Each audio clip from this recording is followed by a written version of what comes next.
चलिए सीधे मुद्दे पर आते हैं और इस इन्वेस्टिंग की दुनिया को थोड़ा सुलझाते हैं, जो अक्सर बहुत उलझी हुई लगती है। एक मजबूत इन्वेस्टमेंट पोर्टफोलियो बनाना बिल्कुल एक मजबूत घर बनाने जैसा ही तो है।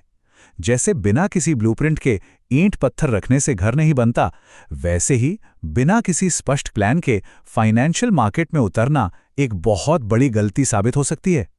इस एक्सप्लेनर में हम इसी एग्जीक्यूशन ब्लूप्रिंट को गहराई से समझने वाले हैं। चार्ट्स और नंबर्स देखने से पहले उस मनोवैज्ञानिक वास्तविकता यानी साइकोलॉजिकल रियलिटी का सामना करना बहुत जरूरी है। जरा सोचिए, क्या होगा अगर $1,00,000 का पोर्टफोलियो अचानक गिरकर $80,000 रह जाए, एक झटके में 20% गायब। यही वो पल होता है जब इमोशंस हावी होने लगते हैं और लोग पैनिक में आकर ऐसे फैसले ले लेते हैं जो उनके लॉन्ग टर्म गोल्स को पूरी तरह तबाह कर सकते हैं। और सच कहें तो यहीं पर एक स्ट्रक्चर्ड प्लान सबसे ज्यादा काम आता है। तो इस पूरे ब्लूप्रिंट को हम 4 आसान स्टेप्स में समझने वाले हैं। पहला, पर्सनल रिस्क टॉलरेंस का आकलन करना। दूसरा, टारगेट एलोकेशन सेट करना। तीसरा, फंडामेंटल और टेक्निकल एनालिसिस। और चौथा, टोटल पोर्टफोलियो रिस्क को मैनेज करना। तो शुरुआत करते हैं पहले स्टेप से, जो कि है पर्सनल रिस्क टॉलरेंस का आकलन। किसी भी सफल पोर्टफोलियो की नींव बाहर नहीं बल्कि अंदर, यानी रिस्क लेने की कैपेसिटी पर टिकी होती है। इसे TIA के इस रिस्क ग्रिड से बहुत अच्छे से समझा जा सकता है।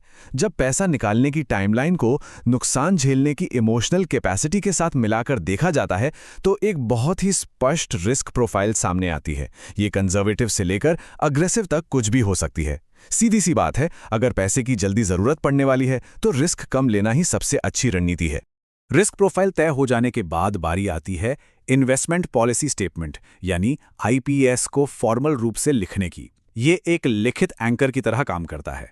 ये रूल्स इन्वेस्टर्स को मार्केट क्रैश होने पर पैनिक में सब कुछ बेचकर कैश में आने से रोकते हैं और जब मार्केट टॉप पर होता है तो लालच में आकर हद से ज्यादा अग्रेसिव होने से भी बचाते हैं। आइए अब दूसरे स्टेप की तरफ बढ़ते हैं, जो है टारगेट एलोकेशन सेट करना। एक पोर्टफोलियो की सटीक गणितीय नींव यहीं रखी जाती है। टारगेट एलोकेशन तय करते वक्त 2 अलग मैनेजमेंट स्टाइल्स के बीच चुनाव करना होता है। एक तरफ है एक्टिव मैनेजमेंट, जहां एक्सपर्ट्स जानबूझकर मार्केट को बीट करने की कड़ी मेहनत करते हैं, और दूसरी तरफ है पैसिव मैनेजमेंट, जहां बस आराम से एक इंडेक्स को फॉलो किया जाता है बिना लगातार बाय सेल किए। ये तय करना बिल्कुल फंडामेंटल है कि कौन सी अप्रोच पोर्टफोलियो के लिए एकदम फिट बैठेगी। एक कंजर्वेटिव पोर्टफोलियो का स्ट्रक्चर काफी दिलचस्प होता है। इसमें लगभग 69% हिस्सा फिक्स्ड इनकम या बॉन्ड्स में होता है। यहां स्टेबिलिटी को सबसे ऊपर रखा जाता है। यह भारी नुकसान से तो काफी हद तक बचा लेता है, लेकिन इसकी एक कीमत भी चुकानी पड़ती है। सेफ्टी के चक्कर में लॉन्ग टर्म में मिलने वाले बड़े रिटर्न्स की संभावना थोड़ी कम हो जाती है। इसके ठीक उलट एक अग्रेसिव एलोकेशन पूरी कहानी ही पलट देता है। यहां 87% हिस्सा स्टॉक्स में लगा होता है, जिसमें घरेलू और अंतर्राष्ट्रीय इक्विटी पर पूरा जोर होता है। इस स्ट्रैटेजी को फॉलो करने के लिए शॉर्ट टर्म की अत्यधिक अस्थिरता को आराम से झेलने का जिगरा चाहिए, ताकि भविष्य में एक बहुत बड़ी वेल्थ बनाई जा सके। अब आते हैं तीसरे स्टेप पर, फंडामेंटल और टेक्निकल एनालिसिस। यहां एसेट्स का बारीकी से इंस्पेक्शन किया जाता है। इसके लिए एक बहुत ही शानदार एनालॉजी है। टेक्निकल और फंडामेंटल एनालिसिस को मिलाना बिल्कुल एक कार की परफॉर्मेंस का मूल्यांकन करने जैसा है। फंडामेंटल एनालिसिस इंजन का इंस्पेक्शन करना है, ये देखने के लिए कि गाड़ी अंदर से कितनी मजबूत है। वहीं टेक्निकल एनालिसिस उस गाड़ी को टेस्ट ड्राइव पर ले जाना है, ये चेक करने के लिए कि वो सड़क पर दौड़ती कैसी है।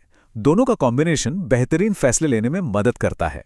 फंडामेंटल एनालिसिस किसी भी कंपनी की असली वैल्यू और क्वालिटी निकालने का काम करता है। इसमें balance sheets, revenue growth, profit margins और कर्ज जैसे लॉन्ग टर्म मैट्रिक्स को गहराई से चेक किया जाता है। इससे ये साफ होता है कि पैसा किसी ऐसी जगह जा रहा है जिसका बिजनेस मॉडल सच में दमदार हो। वहीं दूसरी तरफ टेक्निकल एनालिसिस ये मानकर चलता है कि सारी जानकारी स्टॉक की कीमत में पहले से ही शामिल है। इसलिए इसका पूरा फोकस हिस्टोरिकल प्राइस एक्शन और मोमेंटम पर होता है, ताकि शॉर्ट टर्म एंट्री और एग्जिट पॉइंट्स को पहचाना जा सके। आसान शब्दों में यह बताता है कि किसी अच्छी कंपनी में किस वक्त पैसा लगाना सबसे सही रहेगा। तो सबसे जरूरी बात यह है कि इन दोनों तरीकों को मिलाया कैसे जाए। पहले फंडामेंटल्स के जरिए मजबूत कंपनियों को ढूंढा जाता है, फिर उनमें इन्वेस्ट करने का परफेक्ट टाइम तय करने के लिए टेक्निकल्स का इस्तेमाल किया जाता है। साथ ही वॉल्यूम स्पाइक्स और व्यापक आर्थिक माहौल पर भी नजर रखी जाती है। एक बार ये समझ आ गया तो सक्सेस के चांसेस अपने आप बढ़ जाते हैं। और आखिर में चौथा स्टेप, टोटल पोर्टफोलियो रिस्क को मैनेज करना। अब पोर्टफोलियो बन चुका है तो उसका बचाव बाहरी तूफानों या मार्केट फोर्सेस से करना भी तो जरूरी है। बड़े इंस्टीट्यूशंस की अप्रोच देखिए, जैसे मॉर्गन स्टैनली की global balanced risk control strategy. ये लोग एक स्टेबल रिस्क प्रोफाइल बनाए रखने के लिए मार्केट इवेंट्स के हिसाब से लगातार अपनी पोजीशंस एडजस्ट करते हैं, महीने में 1 या 2 बार। यानी पोर्टफोलियो को एक बार बनाकर छोड़ नहीं दिया जाता, बल्कि उसे मार्केट के मिजाज के अनुसार ढालना पड़ता है। इससे यह साफ होता है कि रिस्क एक्सपोजर कभी भी संयोग से नहीं, बल्कि जानबूझकर लिया जाना चाहिए। एक फ्लेक्सिबल अप्रोच ही वो तरीका है जिससे बढ़ते हुए मार्केट्स का पूरा फायदा उठाया जा सकता है, और जब करेक्शन का दौर आए तो भारी नुकसान से भी बचा जा सकता है। जैसे जैसे ये एक्सप्लेनर अपने अंत पर पहुंचता है, एक बहुत ही बड़ा सवाल छोड़कर जाता है। जब मार्केट में अपरिहार्य तूफान आएंगे तो क्या शॉर्ट टर्म मार्केट का शोर जीतेगा या फिर एक मजबूत लॉन्ग टर्म डिसिप्लिन? सच तो यह है कि अपनी लिखित पॉलिसी पर डटे रहना ही अल्टीमेटली इस पूरे फाइनेंशियल ब्लूप्रिंट की सक्सेस को तय करता है। तो सोचिए, जब अगली बार मार्केट में उथल-पुथल होगी तो क्या एक स्पष्ट प्लान तैयार है?